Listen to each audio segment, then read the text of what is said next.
Buenas tardes a todos y, en primer lugar, agradecer muchísimo a Colima la oportunidad de darme este espacio para hablar sobre mindfulness bueno, más concretamente sobre el tema de mi libro, de mi último libro, Siete hábitos de mindfulness.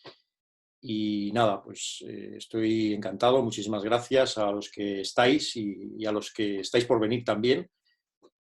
Y lo que voy a hacer hoy es un poco, evidentemente, más o menos una exposición breve de lo que es básicamente mindfulness, un poco adaptada también a la situación actual, lógicamente, ¿no? A la situación excepcional que vivimos todos. Bueno, por supuesto, daré un espacio para practicar, porque es fundamental. Mindfulness, si no se practica, no se aprende. Es decir, esto no se aprende por teoría, con lo cual dedicaremos un espacio, aunque sea breve, muy breve, para practicarlo, para experimentarlo. Y también tendremos al final un espacio para preguntas, para que me preguntéis lo que queráis o aportéis la experiencia que hayáis tenido en la práctica o cualquier duda que tengáis a lo largo de la exposición.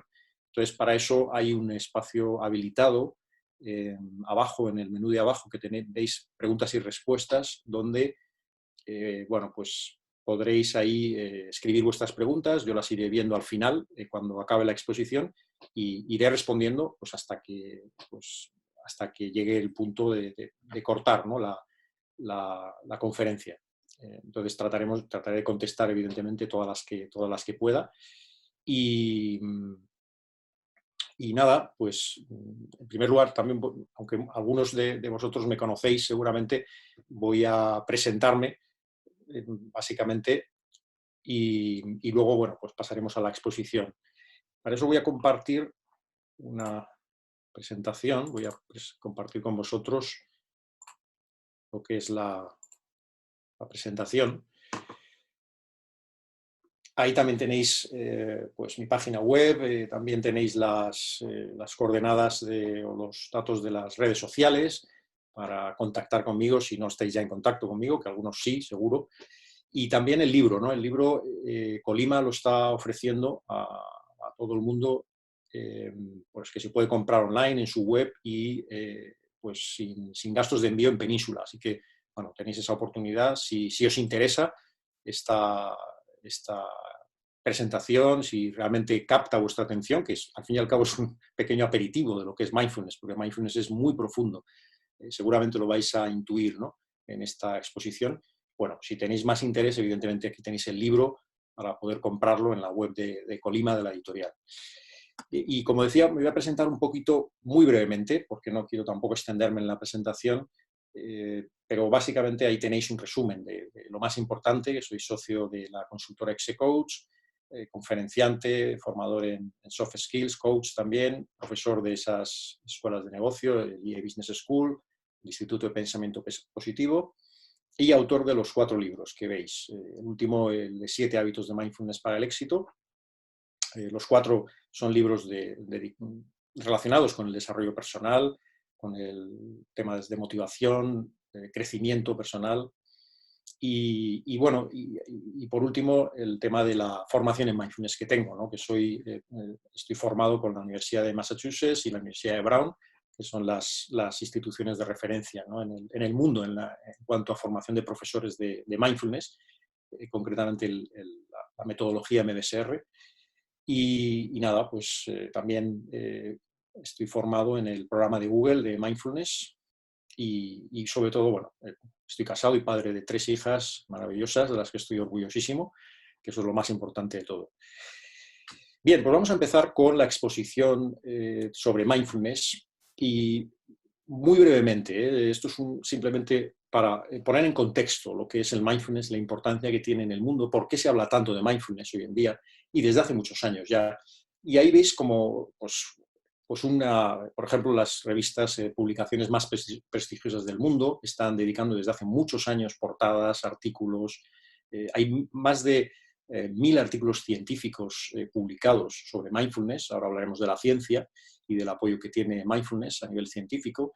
En empresas, en organizaciones de todo tipo, muchísimas organizaciones de todo el mundo están apostando por el mindfulness desde hace años, es decir, formando a todos los empleados en mindfulness, en habilidades de mindfulness, como por ejemplo ahí tenéis algunos ejemplos muy representativos, ¿no? Como Google, la NASA, que han formado a todos sus empleados. Google lleva desde el 2007 formando a miles de sus empleados, el Banco Santander también.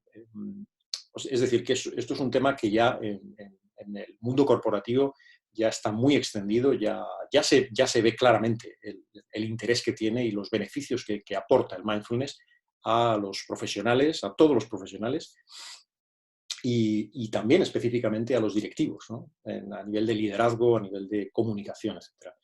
En cuanto a la ciencia, hay muchísima investigación, como decía antes, a nivel sobre todo de neurociencia, ¿no? Los neurocientíficos más importantes del mundo han investigado de forma muy profunda, ¿no? Los efectos del mindfulness, con resultados realmente espectaculares. La primera investigación que se hizo hace años fue con este monje budista que veis en la pantalla, y se descubrió, porque con este monje budista y otros monjes budistas, porque los científicos en aquel entonces ya intuían que los cerebros de los monjes budistas, bueno, pues al practicar un tipo de meditación en la que está basado el mindfulness, su cerebro era diferente al cerebro de la población normal. Y esto era, bueno, algo que intuían, y analizaron los cerebros, insisto, de estos monjes budistas durante varios años con resonancias magnéticas, con escáneres cerebrales, y los compararon con cerebros de población normal, de personas normales que no practicaban meditación. Los resultados fueron sorprendentes, ¿no? Puesto que estos monjes budistas tenían unos niveles de atención bestiales, muchísimo más altos que la media de la población. También tenían en su cerebro fisiológicamente aspectos diferentes en determinadas zonas del cerebro. Por ejemplo, en la zona relacionada en el cerebro con las emociones positivas, el córtex prefrontal izquierdo, había muchísima más actividad en esa zona que en los cerebros normales, de personas normales. Y en las zonas asociadas a emociones negativas básicas de ira, de miedo, por ejemplo, ya que estamos hoy seguramente, hay mucho miedo con esta situación, bueno, pues seguramente hoy la mayoría de la población o muchísima gente tiene activada esta zona del cerebro, que es muy conocida, que es la amígdala, ¿no? La amígdala cerebral, que precisamente se activa cuando percibimos una amenaza, ¿no? Una amenaza de cualquier tipo a nuestra supervivencia, ¿no? Entonces, por eso digo que en este caso, en esta situación, seguramente mucha gente tenga bastante activa esta zona del cerebro, ¿no? Es decir, que fisiológicamente el mindfulness, esto se ha demostrado en posteriores investigaciones con personas novatas que empezaban a meditar, que empezaban a practicar mindfulness. Lo que hace es cambiar fisiológicamente nuestro cerebro, desarrolla unas zonas cerebrales, desactiva o inhibe la actividad en otras zonas que relacionadas, insisto, con la depresión, con el estrés, con el miedo, este miedo visceral que nos paraliza, ¿no? Que nos bloquea, mientras que activa y desarrolla otras zonas muy positivas para nuestro bienestar, ¿no? Y también para nuestro rendimiento en el trabajo. Bien, también simplemente un apunte muy rápido sobre, aparte de la ciencia, de los muchísimos estudios que se han hecho sobre el impacto del mindfulness, pues se ha extendido a otros campos, como veis ahí, ¿no? Muchos deportistas muy conocidos, famosos, están practicando mindfulness desde hace años y lo han declarado, ¿no? Es decir, lo han declarado que es fundamental no solo para su bienestar personal, sino también para su rendimiento como deportistas de élite. Djokovic, ahí tenéis, Kobe Bryant, que ya falleció el año pasado, pero bueno, practicaba de forma regular. Y luego en otros campos, ¿no? Se ha extendido mucho, como el campo de la medicina, precisamente, que hoy está tan de actualidad, ¿no? Por lo que sabemos. Ahí se originó realmente, en el Hospital de Massachusetts, en el año 1979, empezó a aplicarse el mindfulness. Se enseñaba a enfermos con dolores crónicos muy fuertes, a enfermos incluso de cáncer, a practicar mindfulness, y empezó a dar unos resultados espectaculares, ¿no? Y se sigue realizando en muchos hospitales de Estados Unidos, también en hospitales de España. Existen personas o unidades específicas que se dedican al mindfulness, a aplicar el mindfulness para gestionar el dolor, gestionar el estrés, etc. Ayudar a los pacientes, ¿no? Ayudar a gestionar estas emociones o estos incluso dolores físicos, ¿no? Y en los colegios también, tanto en Estados Unidos como en el resto del mundo, ya se está extendiendo muchísimo a profesores, alumnos, también con estudios. Hay estudios bastante importantes sobre el impacto que tiene, ¿no?, en la inteligencia emocional de los profesores, en la gestión emocional de los niños, de los alumnos, etc. Entonces, bueno, para que tengáis un contexto, ¿no?, de lo que sucede en el mundo con el mindfulness, de en qué ámbito se está aplicando con mucho éxito. Y bueno, que esto no es simplemente una moda, esto es algo que ha llegado aquí para quedarse, ¿no?, para quedarse muchos años. Y vamos al tema que creo que es fundamental para entender el impacto del mindfulness, ¿no? El mindfulness realmente es un compendio de técnicas que están basadas en técnicas de concentración y meditación milenarias, como por ejemplo la meditación vipassana, la meditación zen, yoga también, hay una parte de yoga dentro de las técnicas mindfulness. Y bueno, aquí tenemos un poco prácticamente el creador, podríamos decir, del mindfulness, ¿no? Lo que pasa es que es Buda. Lo que ocurre es que en los años 70 Jon Kabat-Zinn pues, adaptó estas técnicas de concentración y meditación a la mentalidad occidental, le quitó todo tinte religioso y bueno, le dio este nombre de mindfulness, ¿no? Pero el origen realmente es las técnicas de meditación milenarias, sobre todo budistas, ¿no? Buda decía esto: el dolor es inevitable, el sufrimiento es opcional. Y hoy en día esta frase está más vigente que nunca, porque obviamente todos estamos pasando mal, estamos teniendo momentos duros. La incertidumbre es algo que a nuestro cerebro no le gusta nada. El cerebro busca sobre todo la estabilidad, la supervivencia.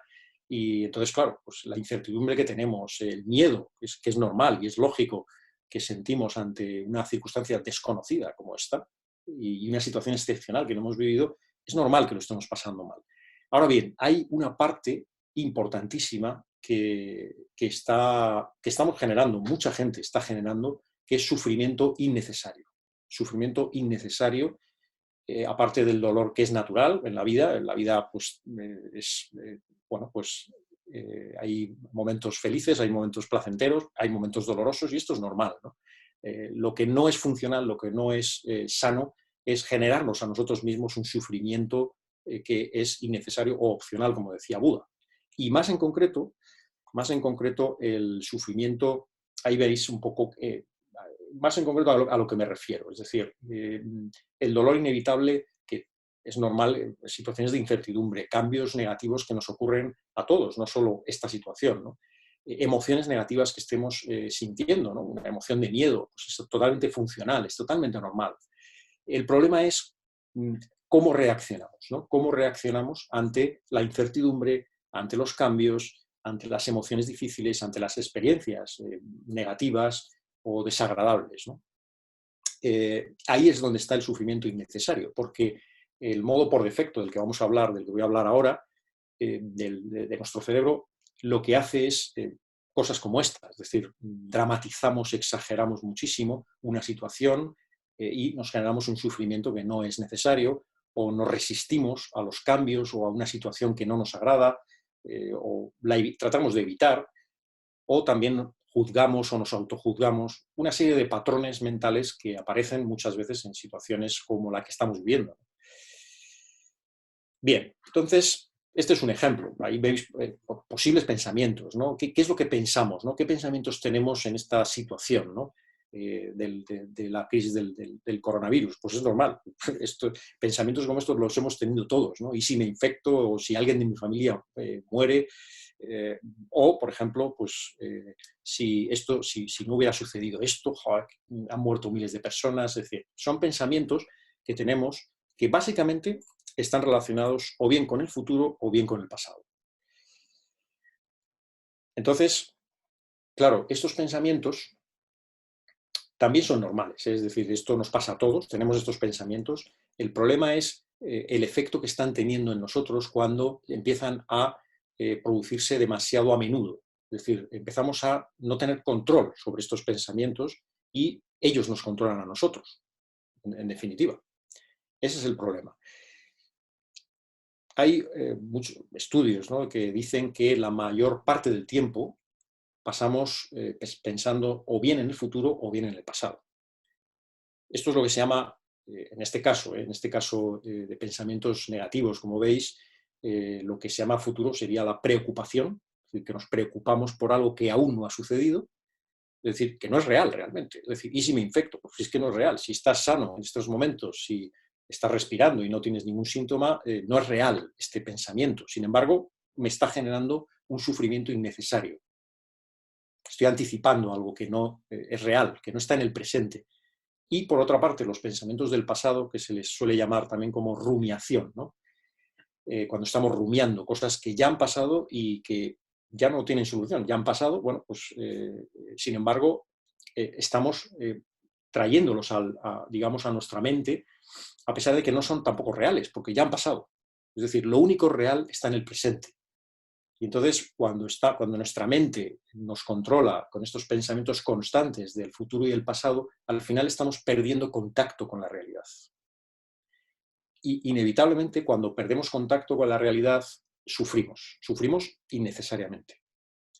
Por lo tanto, este es uno de los efectos, estos constantes pensamientos que no están relacionados con lo que está sucediendo aquí y ahora mismo, es una gran fuente de sufrimiento innecesario cuando nos controlan.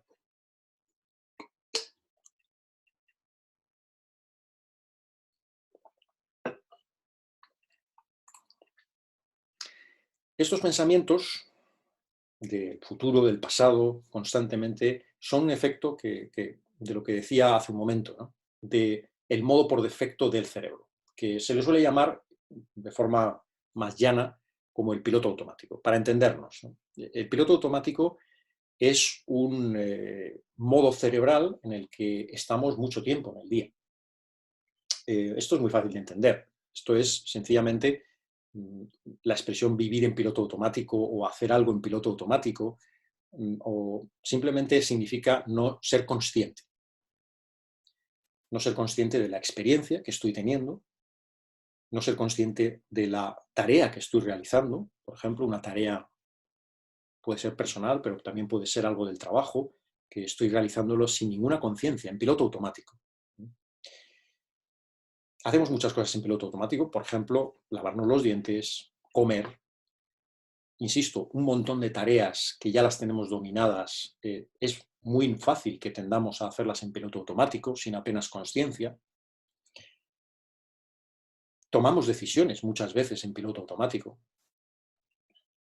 Y también, por supuesto, lo que hacemos es evitar con el piloto automático ser conscientes de, por ejemplo, evitando el miedo, todo este tipo de cosas, lo que genera es unos automatismos, es decir, las reacciones automáticas de nuestra mente ante lo que decíamos antes, una amenaza. El piloto automático viene de cuando repetimos una conducta, una acción. Muchas veces el cerebro lo automatiza esa tarea, esa conducta y la pasa al inconsciente. Y en el momento en que ha automatizado esa tarea, esa conducta, pues ya empezamos a hacerla sin consciencia. Entonces, esto tiene muchos efectos en nuestro bienestar, en nuestro rendimiento en el trabajo también. Por ejemplo, uno de los efectos es que al final, lo que hemos hablado antes, el tema de los pensamientos, por ejemplo, ¿no? El tema de los pensamientos, las emociones, al final se convierten en algo que nos domina porque no somos conscientes del poder que tienen, de los patrones mentales que nos dominan, las creencias a lo mejor o ideas preconcebidas que tenemos sobre las cosas. Ojo que también el piloto automático lo que hace es, cuando por ejemplo tenemos miedo en una situación como esta, lo que solemos hacer es, en este caso lo que se está viendo mucho es que estamos obsesionados por mucha información, ¿no? Entonces vamos a los telediarios, a las noticias, a los periódicos, a ver cuál es la última noticia. Y entonces, claro, como tenemos incertidumbre y esto nos genera mucho miedo, lo que queremos es tener más certidumbre. Vamos a ver las noticias, no tenemos esa certidumbre y automáticamente nos generamos más miedo todavía y más sufrimiento. Entonces, al final, en definitiva, cuando estamos dominados por el piloto automático, somos marionetas, en el fondo. Somos marionetas de todas estas cosas, ¿no? de los medios de comunicación, de las redes sociales, de nuestros propios pensamientos y nuestras emociones, porque no estamos realmente conscientes de lo que está sucediendo. Nos movemos como si tuviéramos un caballo salvaje aquí en la mente. Es decir, yo siempre hablo mucho de que nuestra mente es como un caballo salvaje, que está sin domesticar. Y entonces realmente hace lo que le da la gana un poco, ¿no? Y nos lleva a lugares que muchas veces no nos ayudan, no nos benefician. Entonces, cuando ese caballo salvaje está dominando nuestra conducta, nuestras decisiones, entonces al final se genera un enorme sufrimiento, ¿no? Entonces, bueno, ¿cuál es lo opuesto al piloto automático? Es decir, a vivir en piloto automático, a trabajar en piloto automático, a tomar decisiones en piloto automático, sin conciencia, sin darme cuenta de las consecuencias, ¿no? Y de dónde viene también, ¿no? Ese piloto automático también es que no me doy cuenta, no soy consciente de por qué estoy tomando esta decisión, simplemente ni me lo planteo. Tomo esta decisión porque igual en el pasado me ha funcionado y ahora tomo esta decisión o hago esto porque inconscientemente mi cerebro me lleva a una conducta que he repetido muchas veces, pero no tiene por qué ser positiva para mí, no necesariamente. De hecho, muchas veces no es positiva. Pero como no estoy siendo consciente, sigo realizando esa conducta, ¿no? O una estrategia concreta, ¿no? Para quitarme una emoción de miedo, a lo mejor no me está ayudando, pero sin embargo, pues la estoy continuando, la estoy perpetrando como una especie de rutina, ¿no? Entonces, ¿qué es mindfulness? Pues justamente mindfulness lo que buscamos, en primer lugar lo que buscamos es desactivar el piloto automático al máximo en nuestra vida. Es decir, dejar de estar condicionados por todo eso que está en el inconsciente, que hemos comentado, y que está condicionando y está dominando mis emociones, mis conductas, y me está generando más sufrimiento del necesario. Y una definición bastante completa, podríamos decir, de mindfulness es la que tenéis en la pantalla, ¿no? Que sería un estado, realmente mindfulness es un estado de especial claridad, de especial equilibrio emocional, de foco. Pero claro, ese estado no viene de cualquier manera, no viene por casualidad, ni viene porque hagamos un ejercicio un día, ¿no? de práctica de meditación. No, esto proviene de un entrenamiento de la mente. Es decir, en mindfulness ese estado se consigue a través del entrenamiento. ¿Y cómo es el entrenamiento? Pues focalizar nuestra atención en el momento presente, en la experiencia del momento presente. Y ahora veremos alguna técnica que se utiliza precisamente para entrenar la mente en esto, en acostumbrarnos a estar presentes y no estar tan mediatizados, condicionados por los pensamientos del pasado, del futuro, sobre todo los negativos, ¿no? Los negativos, los que nos generan ese miedo, ese pánico, esa ansiedad, ¿no? Hoy en día tan presentes, ¿no? En tantas personas, ¿no? Hay una particularidad y es que no es cualquier tipo de atención. Es decir, lo que se practica y lo que se entrena con el mindfulness es una atención sin juicio, una atención abierta, una atención de aceptación de lo que surja. Es decir, observamos sin querer que la realidad se acople a nuestros deseos, que es algo bastante habitual, por cierto, del piloto automático. Entonces, esta es un poco lo que hacemos, entrenar nuestra mente. ¿Cuál es el método? El método mindfulness. Es muy sencillo, en 3 pasos, a nivel teórico. Luego, a nivel práctico, evidentemente, pues no es tan sencillo, pero sí que es muy importante que sea 3 pasos tan memorizables, porque cuando practicamos la meditación mindfulness es muy fácil recordar. Y es sencillamente, el primer paso sería focalizar nuestra atención en el momento presente, sin juzgar, insisto, sin juzgar, y también sin generar expectativas sobre la experiencia, que eso también es muy del piloto automático, ¿no? Genera expectativas constantes sobre absolutamente todo, ¿no? También deseo de que sea una experiencia agradable, de que sea placentera, ¿no? Y entonces tenemos que liberarnos, tenemos que aprender y entrenarnos de alguna forma a liberarnos de esos constantes deseos, de esas constantes expectativas o de esos constantes juicios que hace la mente de forma automática.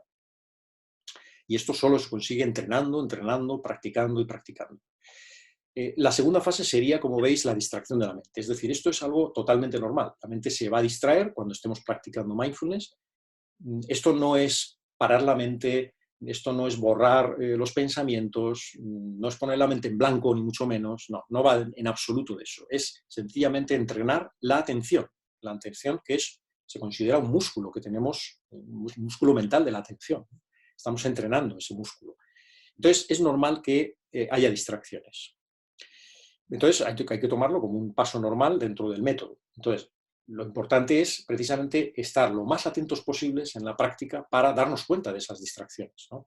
De que en un momento se me va la mente a pensamientos del futuro, del pasado, preocupaciones, lo que hemos visto antes, ¿no? Entonces, en ese momento que me dé cuenta, que es el paso 3, lo único que tengo que hacer es aceptar totalmente esto. La palabra aceptación es muy importante en la práctica mindfulness, es una cualidad importantísima, y es aceptar que se ha distraído mi mente, que estoy pensando, estoy preocupándome por algo del futuro, y directamente reenfocar, reorientar la atención de nuevo hacia el momento presente. Y otra vez se repetirá el ciclo, es decir, la mente se volverá a distraer al cabo de 1 minuto, al cabo de 30 segundos, al cabo de 2 minutos, es inevitable, y tendré que volver a reorientar. Entonces, ese esfuerzo mental que estamos haciendo, cuando nos damos cuenta y reorientamos la mente hacia el presente, hacia el aquí y ahora, la experiencia que estamos teniendo aquí y ahora, es lo que va fortaleciendo ese músculo mental de la atención y va generando esos cambios fisiológicos que veíamos antes, demostrados por la neurociencia, esos cambios fisiológicos que me van a ayudar a gestionar muchísimo mejor el estrés, la ansiedad, la incertidumbre. ¿Por qué? Porque no voy a estar tan condicionado por mi mente, no voy a estar tan condicionado por mis pensamientos y por mis emociones, porque voy a ser capaz de distanciarme, de ser como una especie de testigo de todo eso y no estar involucrado, enganchado a mis pensamientos, ¿no? A esa especie de círculo vicioso. Bien, este es el método, así que yo lo que voy a proponer, como os decía antes, es hacer un pequeño ejercicio, precisamente para experimentarlo de alguna forma, ¿no? Un primer ejercicio, el primer ejercicio siempre que se enseña en mindfulness es el método de atención focalizada, que es básicamente se utiliza un recurso o un ancla, podemos decir, ¿no? Un ancla que es la respiración. La respiración, ¿por qué es un ancla muy útil para empezar a practicar mindfulness? Porque siempre está con nosotros, siempre está presente la respiración y siempre es un recurso al que podemos acudir, ¿no? Incluso en momentos de presión, de tensión, de ansiedad. La respiración es un recurso fantástico. Entonces, lo que vamos a hacer es ese paso 1 de atención al momento presente, lo que vamos a hacer es la atención, vamos a focalizarla en nuestra respiración aquí y ahora, es decir, lo que estemos experimentando en la respiración. Así que bueno, te invito a que te sientes de forma cómoda en tu silla, que pongas la espalda recta. Es la postura con la que se practica mindfulness. Hay varias posturas, pero básicamente lo más importante de la postura es que haya un equilibrio entre atención y relajación. Es decir, que no estés excesivamente cómodo y tampoco excesivamente tenso, ¿no? Excesivamente rígido, ¿no? Porque entonces te harías daño, ¿no? Con esa tensión innecesaria. Con lo cual, pues te invito a que busques esa posición, esa postura de equilibrio con tu cuerpo, las manos en los muslos, los pies asentados en el suelo, insisto, espalda recto, cuello recto también. Es una posición de dignidad. Y puedes cerrar los ojos para esta práctica, para este ejercicio, para estar más concentrada, más concentrado. Y lo primero que te invito es a que conectes contigo y que observes qué pensamientos aparecen en tu mente en estos momentos,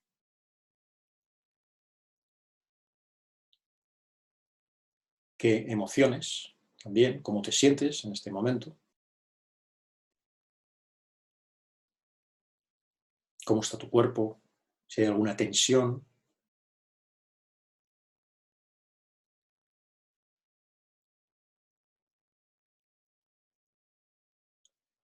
si observas cualquier sensación, a lo largo de todo tu cuerpo, pues, por ejemplo, sensaciones de contacto con la silla o la sensación de las manos, el contacto de las manos con la ropa, con los pantalones.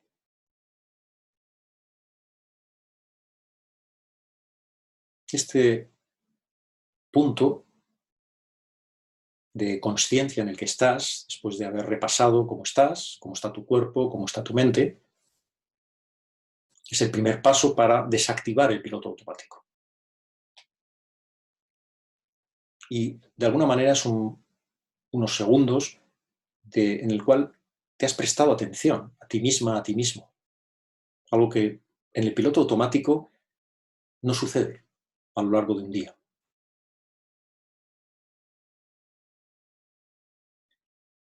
A continuación, te voy a invitar a que vayas focalizando tu atención en la respiración. Si es posible, inspirando y expirando por la nariz.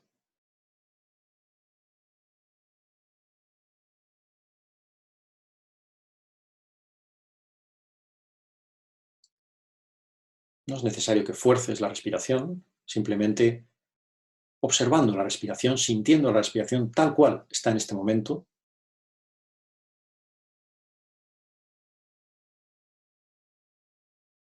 y focalizando tu atención en la parte del cuerpo donde sientas tu respiración más fácil, de forma más sencilla o más presente. Hay varias zonas que son bastante comunes, por ejemplo, las fosas nasales, la garganta también puede ser una zona donde notes muy claramente la sensación de la respiración,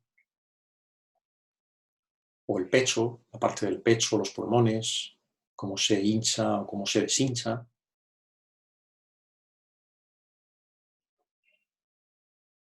O también la parte del abdomen es una zona también bastante común donde quizá puedas estar sintiendo ahora mismo tu respiración.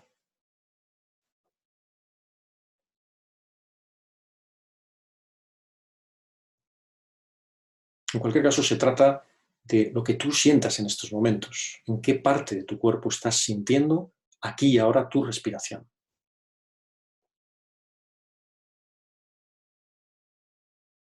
Y es importante no juzgar la experiencia como mala, buena, correcta, incorrecta.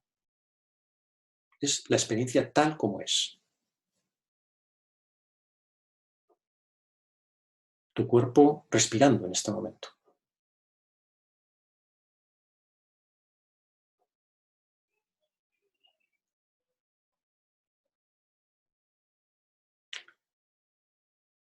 Si en algún momento notas que tu mente se desvía, se distrae de la respiración, de la atención a la respiración, ya sabes que simplemente aceptando esa desviación, esa distracción de la mente, que es totalmente normal, la invitación es a que reorientes tu atención de nuevo hacia la respiración aquí y ahora, en este momento.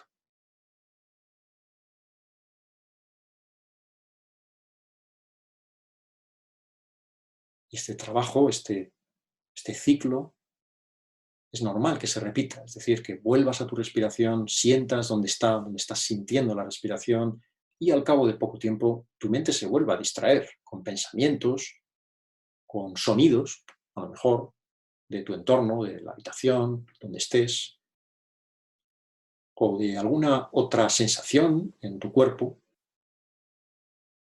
Todo esto es, insisto, normal. Simplemente tu labor aquí o tu trabajo aquí es simplemente reorientar, cuando te des cuenta de esa distracción, la atención de tu mente hacia la respiración.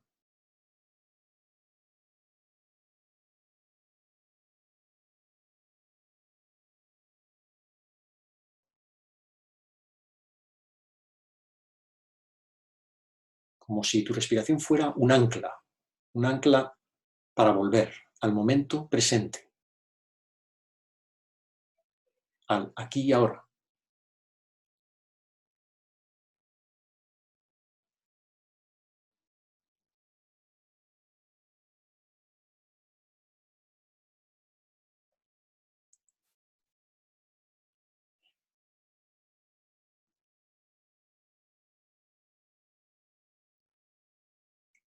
Y ahora, poco a poco, te voy a invitar a que abras el foco de tu atención para dirigirlo a todo tu cuerpo,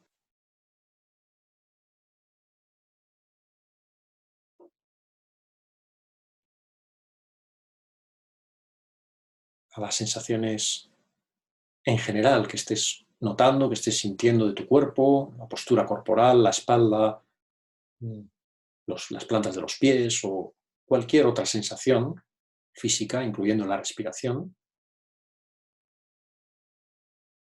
y vayas abriendo los ojos y moviéndote libremente, y también observando cómo te sientes después de esta breve práctica de mindfulness, de atención enfocada en la respiración. Luego tendremos la oportunidad, dentro de unos pocos minutos, de comentar, ¿no? Comentar, si queréis, lo que habéis experimentado en esta práctica, sea lo que sea, está bien, sea lo que sea, está bien. Y ahora vamos a continuar simplemente completando, ¿no? Completando lo que es el método mindfulness, porque, como decía antes, no es cualquier tipo de atención lo que estamos practicando o entrenando. Es una atención muy específica, muy particular. Y para facilitar también la memorización, yo creé un modelo que se llama las 6 A's de mindfulness, para que podamos recordar, ¿no?, en qué consiste globalmente, ¿no? Globalmente está la práctica del mindfulness, no solo la práctica formal de meditación, que es lo que hemos hecho, sino la práctica cotidiana, ¿no? Entonces, sería básicamente, las 6 A's serían, obviamente, atención, atención aquí y ahora, que es lo que prestamos atención. ¿A qué prestamos atención? A la experiencia del momento presente, que puede ser, en este caso ha sido la respiración, pero hay otros recursos, otros anclas que utilizamos en mindfulness, ¿eh? Pero en este caso hemos practicado el ancla de la respiración, que es el más habitual, ¿no? O el primero que se enseña. Pero además de esa atención al momento presente, al aquí y ahora, tiene que ver con una actitud de apertura. Lo he dicho antes, lo he comentado, que es una atención sin juicio, sin expectativas, sin deseos. También tiene que ver con una actitud de aceptación, no reprimiendo nada, no rechazando si hay algún pensamiento que entra difícil, o una sensación de tensión incómoda, o un dolor que me está produciendo. No rechazamos absolutamente nada de la experiencia, o las continuas distracciones. No pasa nada, lo aceptamos. Es fundamental entrenar la capacidad de aceptar las cosas tal y como son, ¿no? Porque eso nos va a ayudar muchísimo luego en nuestra vida cotidiana para gestionar mucho mejor situaciones como las que estamos viviendo. Y por último, la amabilidad. El ser amables. Es una atención amable, cálida hacia nosotros mismos, hacia nuestra respiración. No es una atención dura, cruel, con juicios. No, es una atención en la cual, por ejemplo, si nos distraemos o si notamos alguna incomodidad o algún dolor, lo importante es aprender a no juzgar la experiencia, no juzgarnos a nosotros, por ejemplo, por habernos distraído, sino trabajar la amabilidad con nosotros, ¿no? Porque también esa es una cualidad importantísima que nos va a ayudar para nuestro bienestar, ¿no? Y para gestionar el sufrimiento innecesario que comentaba al principio.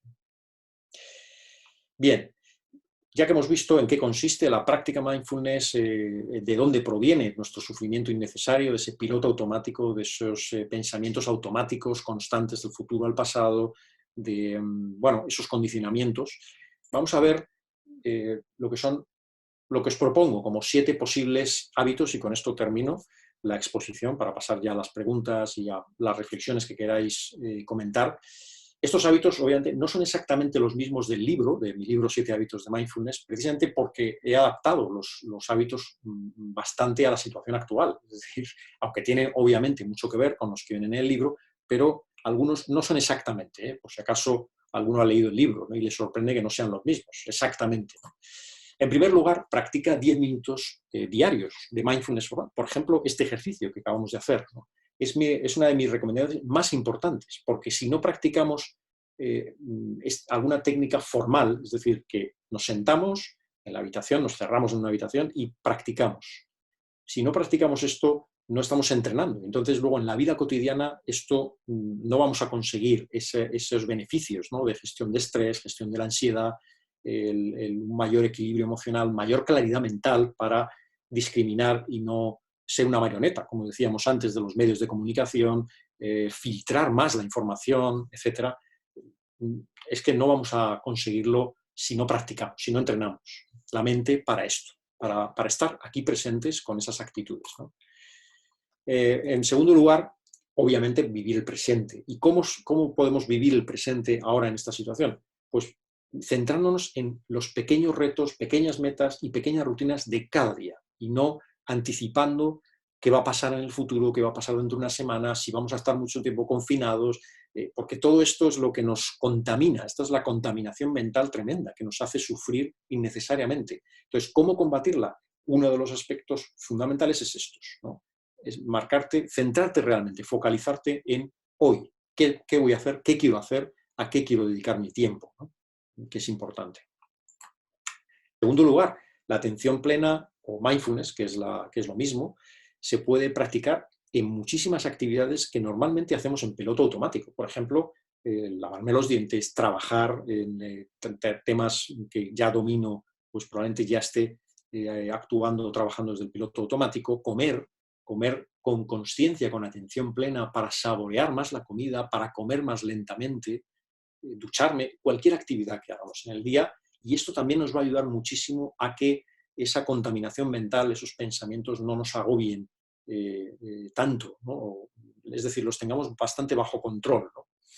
Ese caballo salvaje, ¿no? el que hablaba antes, ¿no? Lo tengamos más domesticado, más calmado y no nos genere ese sufrimiento, ese miedo o esa ansiedad, ¿no? Cuarto hábito, pues evidentemente, lo he dicho en varios momentos, el tema de la información que estamos recibiendo es bestial, es brutal. La mayoría de las veces es exagerada la información, tanto de los periodistas como los políticos están muy sobreactuados y lo que genera es muchísimo más sufrimiento innecesario. Por lo tanto, mi recomendación, desde luego, básica aquí es que empecemos a hacer un poco de dieta informativa, es decir, que controlemos muchísimo, que pongamos muchos límites a la información, porque la tendencia, como decía antes, es a sobreinformarnos más de lo necesario y entonces eso nos está generando muchísimo más estrés. Entonces vamos, yo desde luego todo esto que os estoy diciendo lo estoy aplicando a rajatabla y me está funcionando increíblemente bien para llevar muchísimo mejor esta situación. Por supuesto, tema de los pensamientos. Hemos comentado antes esos pensamientos que no son ciertos, no son reales y sin embargo me están generando emociones muy difíciles en el día a día. Cuando pienso que y si me infecto, como decíamos antes, ¿no? Anticipatorios, negativos, ¿no? Y si le pasó algo, si se infecta a una persona de mi familia y finalmente todo ese tipo de cosas son historias que nos estamos contando y nos estamos creyendo. Entonces, empecemos a observar más y a cuestionar más, ¿no? Con el fin de controlar ese caballo salvaje, ¿no? que es lo importante, ¿no? Luego, por supuesto, darnos permiso para sentir todas las emociones, que son totalmente normales. Es normal que sintamos ansiedad, sintamos miedo, sintamos tristeza o incluso rabia en muchas ocasiones. Esto es normal. Lo importante es que no nos domine una vez más, que no seamos marionetas de nuestras propias emociones porque se están prolongando más de lo necesario. Y entonces se convierte en un estado de ánimo que es lo peligroso, ¿no? Cuando una emoción se prolonga demasiado en el tiempo, entonces ya es lo que es importante frenar totalmente. Pero sentir emociones que vayan viniendo y que se vayan yendo, por supuesto, esto es normal, ¿no? Esto es absolutamente, nos lo tenemos que permitir. Y por último, el séptimo hábito es, desde luego, no olvidarnos de dar las gracias. Pero además diariamente, todo esto que estoy comentando lo recomiendo diariamente. Es decir, que para ir generando unos hábitos positivos que luego nos sirvan además cuando volvamos a la vida cotidiana, que mantengamos estos hábitos porque nos van a ayudar muchísimo a manejar emocionalmente cualquier dificultad que nos encontremos en la vida. Es decir, si nos van a servir para esto, nos va a servir para todo. Entonces, dar las gracias, porque tenemos salud simplemente, por estar sanos, por estar respirando, por tener comida, por tener una casa donde estar viviendo. Bastante tenemos, ¿no? Evidentemente, por supuesto, si estamos sanos, si empezamos a estar mal, pues obviamente pues tendremos que dar las gracias aún así por estar vivos, ¿no? En cualquier caso, esto es importante que, insisto, lo llevemos a la vida cotidiana. Esto es mindfulness, lo que se llama mindfulness cotidiano, mindfulness aplicado a la vida cotidiana. Bien, y voy a terminar, para dar paso ya a las preguntas, porque me extendí un poquito más, ya me imaginaba, con esta frase que a mí me parece maravillosa y además tiene una vigencia hoy en día tremenda. Esta es una frase de Jon Kabat-Zinn, que es quien tenéis en la imagen, ¿no? Que es fue el creador, podríamos decir, del concepto del mindfulness, de este compendio, ¿no? De este impulso del mindfulness a finales de los años 70. Y él, a los pacientes de cáncer que venían al curso de mindfulness que él les enseñaba estas técnicas, venían quejándose, claro, de que su vida era terrible, que tenían cáncer, que tal. Y entonces les decía esta frase: si estás respirando, hay más cosas bien en ti que mal. Y hoy en día, precisamente con una enfermedad, con un virus que nos quita la respiración, que es algo tan básico y tan esencial, esta frase tiene una vigencia tremenda. Así que, como cierre, os podría decir, antes de pasar a las preguntas, que si en este momento, aquí y ahora, en el momento presente, estás respirando, entonces, desde luego, pase lo que pase en tu vida, hay más cosas bien que mal en ti. Bien, muchísimas gracias por atenderme, por estar ahí. Y ahora paso rápidamente a las preguntas, reflexiones que queráis hacerme. Voy a dejar de compartir pantalla para poder verlo.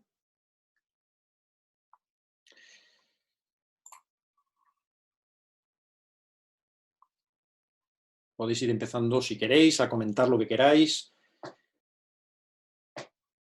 Reflexiones, experiencias que hayáis tenido.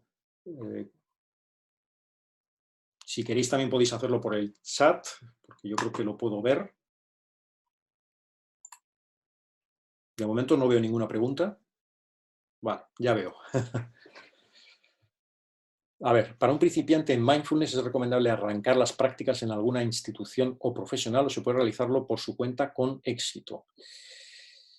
Bueno, evidentemente yo creo que siempre es recomendable aprender en un curso con una institución o profesional que sea fiable. Ahora hay mucho, ¿no? Entonces hay que investigar bien si es un profesional que realmente esté bien formado y tenga mucha experiencia, sobre todo. No es una cuestión solo de que tenga un título, sino que realmente te lleve mucha experiencia de meditación, de práctica, de mindfulness durante muchos años, ¿no? Evidentemente es mucho mejor, aunque también, obviamente, pues si hay algún, yo qué sé, por ejemplo, en mi libro hay muchos, están todas las técnicas explicadas y hay unos códigos para conectarte a los ejercicios guiados. Es decir, eso también es una muy buena forma porque están guiados por un profesional que está formado en mindfulness, en este caso yo, pero hay otros muchos, evidentemente, ¿no? O sea, hay muchas formas de formarse, pero obviamente lo mejor, lo ideal sería formarse con alguien que te enseñe, porque obviamente esto ha sido, he estado 45 minutos hablando y podríamos profundizar muchísimo, muchísimo en lo que es la práctica formal. Solo hemos practicado además una sola técnica, con lo cual hay otras muchas técnicas, o sea que esto es bastante, bastante profundo y bastante exhaustivo, ¿no? Para aprender.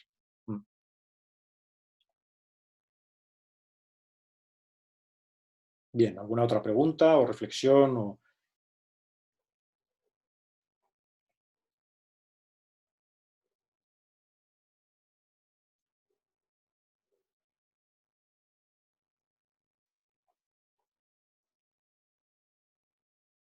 A ver,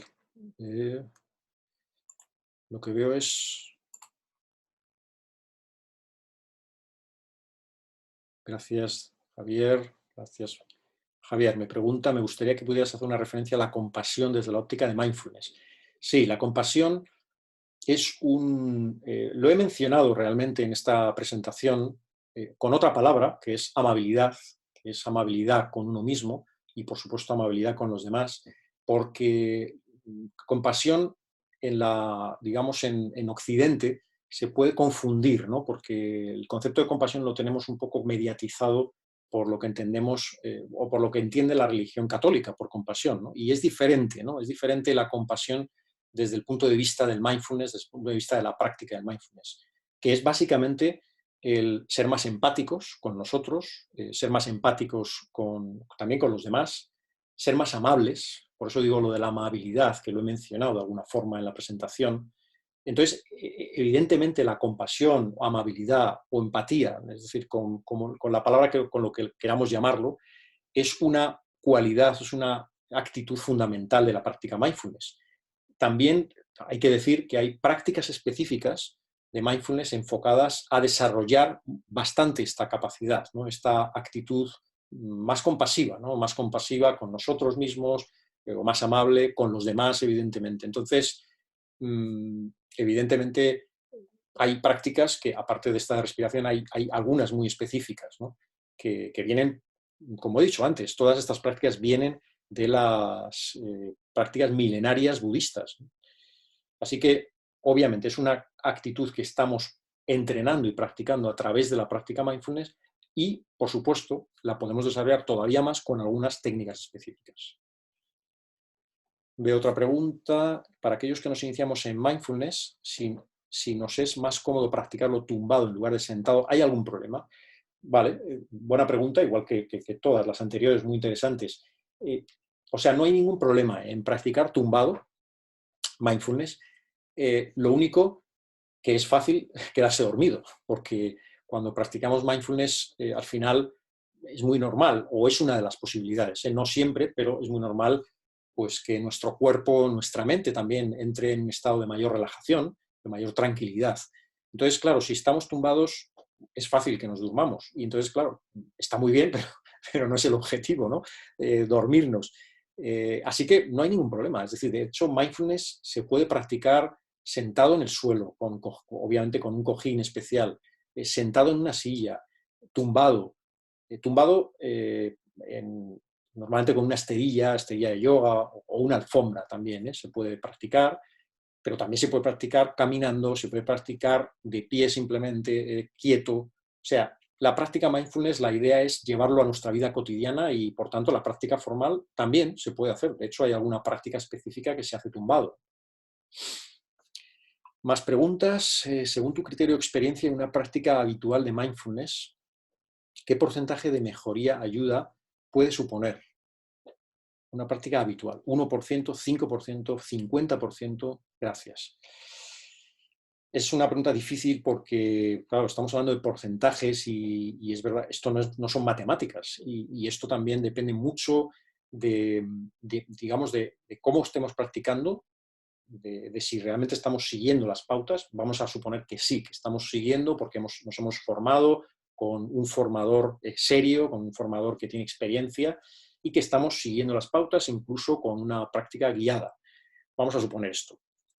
Tampoco me atrevería a dar un porcentaje, sí me atrevería a decir que si practicamos regularmente, 10 minutos, 15 minutos diarios, mínimo, en no mucho tiempo, nos vamos a sorprender porque vamos a notar unos efectos muy sorprendentes y muy positivos de mejoría, de ayuda, sobre todo, por ejemplo, en una situación como la que vivimos, ¿no? Entonces, no me atrevo a decir, evidentemente, si es un 5%, si es un 20% o un 50%, pero sin ninguna duda va a ser muy profunda el bienestar o la mejora, ¿no? En la gestión de las emociones, etc.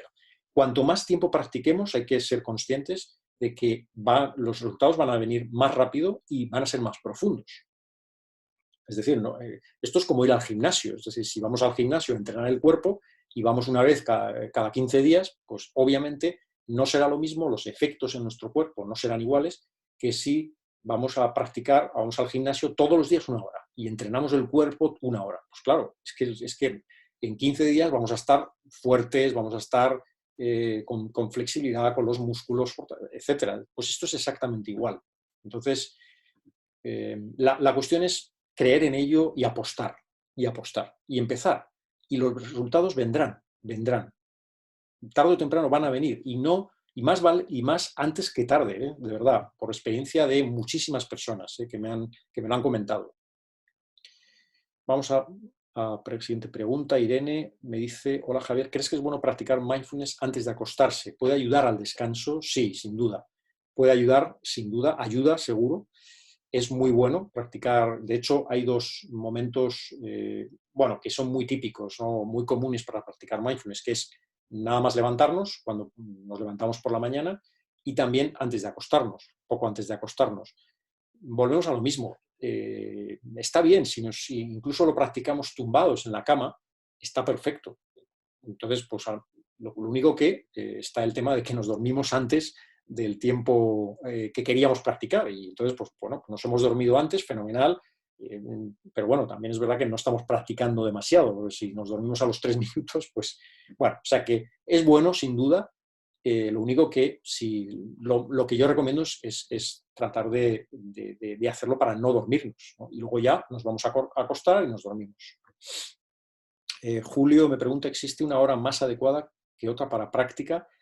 Pues lo que acabo de decir es, por la mañana o por la noche son las horas mejores para practicar, aunque cualquier hora es buena, ¿eh? Cualquier hora es fantástica. Cada uno tiene que un poco decidir qué hora e incluso ir probando, ¿eh? Ir probando, por ejemplo, por la mañana y ver qué sensaciones tengo, y si no me convence, pues lo pruebo por la noche. Es decir, que también es un tema muy personal que cada uno tiene que ir probando, ¿no? Otra pregunta de Ignacio, me dice, te escucho desde Buenos Aires, Argentina, ¿algún lugar, institución o profesional que conozcas para recomendar? ¿Y con qué otra bibliografía recomiendas continuar luego de tu libro? Para continuar, vale. En Argentina, lamentablemente no te puedo decir, no sé, no conozco a un profesional o una escuela que ahora mismo te pueda decir. En cuanto a libros, pues hay muchos libros, evidentemente. Yo diría que, por ejemplo, del libro de John Kabat-Zinn, que es Mindfulness para principiantes, puede ser también un buen libro, ¿no? Otra pregunta, ¿cómo puedo potenciar la autodisciplina a través de la técnica de mindfulness? Pues la mejor manera es apostar y comprometerte a practicar todos los días unos minutos. En ese momento ya estás trabajando y potenciando la autodisciplina, porque estás comprometiéndote a un espacio de práctica de 5, 10, 15 minutos todos los días o 5 días a la semana. Es decir, que también es totalmente válido. No tienen por qué ser los 7 días de la semana. Pues si son 5, son 5. Entonces, eso ya está potenciando tu autodisciplina y lo vas a notar en otros aspectos de tu vida, ¿eh? Si vas consiguiendo esa regularidad, esa generación de ese hábito, lo vas a notar, esa autodisciplina, en todos los ámbitos de tu vida y de tu ámbito laboral. Otra pregunta, ¿cómo podemos empezar mindfulness con niños?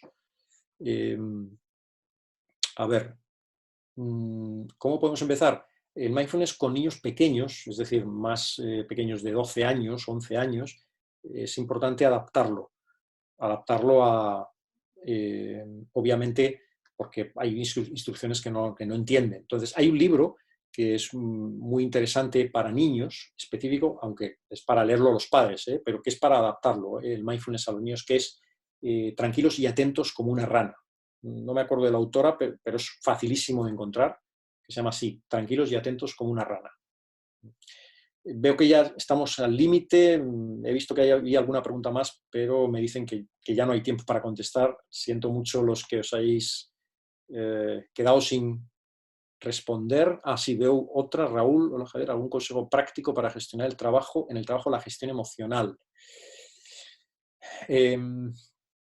Bueno, todos los hábitos que he comentado, los 7 hábitos, te van a ayudar en todos los ámbitos. O sea, sin ninguna duda, no solo en el ámbito personal, te va a ayudar en el trabajo muchísimo a gestionar las emociones.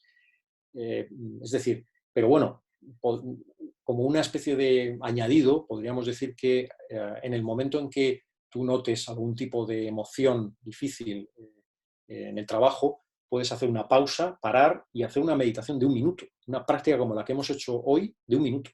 Y eso te va a ayudar muchísimo a calmarte y a afrontar la nueva situación o tomar una decisión de forma más calmada.